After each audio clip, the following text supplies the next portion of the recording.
Okay. Apparently she's not quite ready yet. Let's keep it going I'm then. ready. Can you hear me? There you are. We got her. Oh, well, it's so great. We didn't see you pop up right away. Laura, great to have you this morning. I wanted to start with this breaking news overnight that it appears, and there you are. You popped up for us. It's so great to see you. The Daily Mail has a very interesting story that's saying that Vladimir Putin essentially may be running out of bullets, that he might have a week and a half, 2 weeks max. He's losing warplanes, tanks, all the rest of it. He obviously went into this thinking he was going to bulldoze his way through Ukraine. He's obviously caused a lot of destruction. Don't want to minimize the fact there's over 2 million refugees. But this has not gone as well as Vladimir Putin expected. I don't buy it for a second, Ed, I'll be honest with you. I really think that there's so much misinformation. We've never really seen anything like it. I mean, I've been covering wars now for 35 years, and I have never seen people with their nails done in the Ukrainian flag, right? I mean, we're being corralled into this box where we either have to hate Vladimir Putin and believe everything evil that's said about him and love Ukraine, and there's no in between. And that reminds me a lot of you're either, a white supremacist or you go with the Democrat narrative on everything under the sun. So Vladimir Putin knew exactly what he was doing when he went into Ukraine. The Russian military isn't perfect. They, for example, I've spoken to multiple defense specialists and intelligence specialists from a Defense Intelligence Agency who've studied the Russian military for years. They do have a difficulty mounting complex air operations because they do very little training hours in comparison to, for example, the United States air assets, right, our fighter jet pilots. But Russia is not struggling. What Russia has done from the very beginning has been very strategic. They didn't go straight to Kiev. They went to all those bioweapons laboratories that are scattered all over the country. Some of them they built, so they know where they are. They've known where they are since the Soviet Union, because under the Defense Threat Reduction Program, we went in after the fall of the Soviet Union and supposedly turned those facilities from bioweapons labs into public health labs. Although, these days it's hard to believe anything that our leaders tell us because they've lied about COVID, they lied about Russia collusion, they lied about the Ukraine impeachment trial, and there's so much more going on in Ukraine that nobody is talking about. You see such dishonesty when it comes to the history of Ukraine. You see dishonesty when it comes to the Azov Battalion, which is funded by the U.S. and NATO. I mean, you can find pictures of them online holding up the NATO flag and the swastika at the same time. Their own emblem contains the black sun of the occult, which was a Nazi SS emblem. And it also contains the sideways, lightning insignia of the SS. I mean, this is on throughout the Ukrainian military. You can see that black sun of the occult on their body armor, even on the female soldiers who are paraded in front of the world as being, such an example of Ukraine's independence and spirit and nobility. Even they are wearing the black sun of the occult. And, the White House wants you to believe, well, this doesn't matter. It's just a small number of troops. It's not true. The Azov Battalion has been murdering its way through eastern Ukraine. Yeah. We don't want to admit this. This was why Crimea voted for independence. This is why Crimea wanted to be with Russia. Because we in the media, in the Western media and in the West, won't acknowledge the reality of what's gone on. Western Ukraine backed the Nazis. It was a headquarters for the Nazi SS. The CIA under Allen Dulles actually gave immunity from prosecution to the Nazis of Ukraine from the Nuremberg trials. So there's a long history of the United States and our intelligence agencies funding and arming Nazis in Ukraine. These are not like new neo-Nazi groups that sprung up. These are the actual Nazis from the Second World War, who, if you go back to the Nuremberg trials, said that they were planning for a 1,000-year Reich. And so you have to really wonder as you look at this, when you know that the CIA sponsored the color revolution in Ukraine in 2013 and 14, that they selected Ukraine's leaders, go to Victoria Nuland's leaked phone conversation where she and the U.S. ambassador are deciding who can lead Ukraine.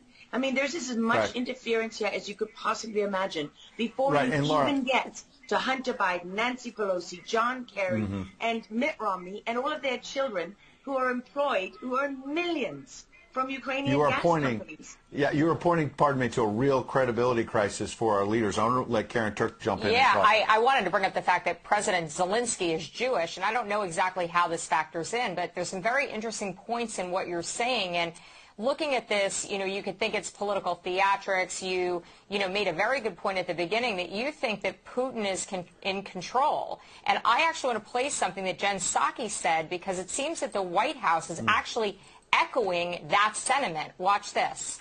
Well, the end game is really a question for President Putin. We have completely crushed his economy. We have provided military assistance, humanitarian assistance to the Ukrainians, enabling them to fight back for far longer than the Russian leadership anticipated. And again, he has to determine what the path forward looks like for him. Thanks, everyone. He's determining what this looks like, and I think that's a lot of what you said, Laura. I'd love to get your thoughts on that, what you just watched. What troubles me about the moment that we're in is that we have such a selective and a narrow reading of history. President Zelensky may be Jewish, but he's not the only one in this who suffered during the Second World War, whose ancestors suffered, right? I mean, look at Putin. How many relatives did he lose in the siege of St. Petersburg? People don't know their history. They don't know what made Vladimir Putin. And I'm not I'm not defending him. I don't need to defend Vladimir Putin. My job as a journalist is to try to understand what is the truth here. I don't like being lied to. And we're being lied to on an epic scale. When we're told your only choice is you have to be 100% with Zelensky, who's a puppet, who you can find on the internet in black stilettos and leather pants, with shirtless, doing a spoof Dancing with the Stars kind of entertainment video. That's a mock of a Ukrainian group that does this kind of satanic occult type of music video. And I mean, Zelensky was selected like so many of our leaders. And honestly, with big tech and with election fraud these days, we don't know how many leaders all around the world have been selected for us and weren't actually voted in. But what we do know is that there are increasing problems with technology and the digitization of our world. Because look at what's happening with COVID.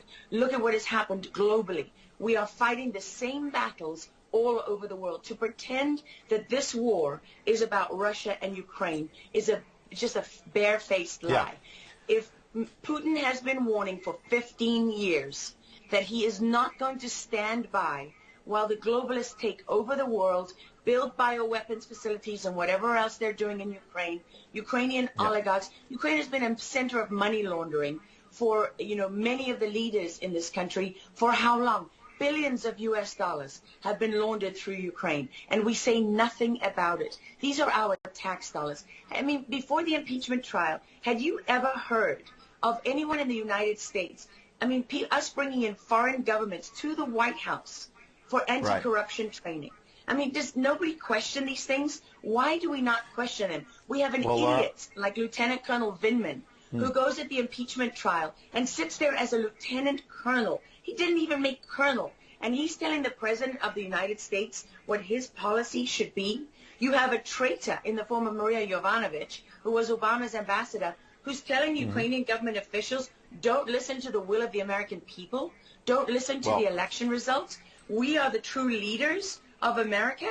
I mean, and then people object when the woman isn't even fired. She's given a cushy job for life at Georgetown University at the expense of the U.S. taxpayer. And we're told that the President of the United States cannot say to his foreign counterparts, that we want you to look into something. But Joe Biden, he can withhold as much aid as he wants to. I mean, there's so much hypocrisy and dishonesty here, and Ukraine is at the center of it all. Go back to Russia collusion. Go to Alexandra Chalupa. Go to Eric Karamella, the whistleblower who went to work for Adam Schiff, who wasn't really a whistleblower, and all those corrupt people in the deep state. And you know what? The deep state isn't a theory. It's not a conspiracy theory. It's an actual deep state. Look up the SES, the Senior Executive Service, because when that bureaucracy was ushered into law in the United States of America, that's when we got a bunch of unelected bureaucrats pulling the strings behind the scenes. And these are the people that keep lying to us. Absolutely. And pardon me, we've got a live chat where we're streaming on Getter, for example, and I'm watching it as you're talking. People are talking about how you're dropping truth bombs, and you're a real journalist, and I know that, having worked alongside you for many, many years when you're at CBS and many other places, and maybe they didn't want to hear the truth, but you're dropping those truth bombs now. Unfortunately, we've got to hit a break right now. We'd love to have you back in the days ahead. We'd love having you on. Lara Logan, thanks for joining us on Real America's Voice. Thank you so much. All right. Well, we'll certainly have her back.